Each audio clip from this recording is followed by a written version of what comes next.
for exotics and everything. And of course, it's a contender.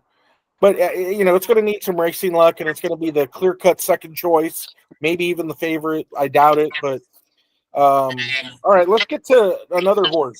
A horse that I think is a player in this race, especially if we do get that wet track that Brad's trying to get going for us. Mystik Dan. Anybody like Mystik Dan other than me? No. I do. I like you to win at Churchill and win in the mud and the 101, obviously. That's what I'm saying. This horse is – that's another reason why I like this horse, because he's proven at Churchill, which is another thing I like.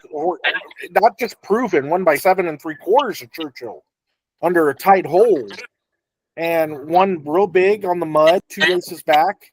Now, I know last time he didn't run, but, he had some trouble and was bothered. And that was just a weird race, too. If you're willing to forgive that last race, I think Mystik Dan might be a horse to use. He's definitely got a big late run in him. If you look, he finishes strong. And another reason why I like this horse, Brad, nobody's talking about this horse. I don't hear anybody talking about Mystik Dan. He has the second best buyer in the field. Yeah, he's got the second best buyer, 101. Ran a 96 as a 2-year-old.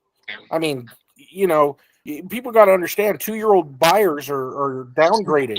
If he would have ran that on January rather than November, it would have been over 100. So nobody's talking about Mystik Dan. I'm not sure Mystik Dan could win this race, but I'm sure Mystik Dan could, if he gets the trip and gets racing luck, and find himself being real close and surprising a lot of people. So put me down for Mystik Dan as one of the contenders of this race. All right, let's get to number 4, Catching Freedom, a horse a lot of people I know like. I mean, a lot of people I know like this horse.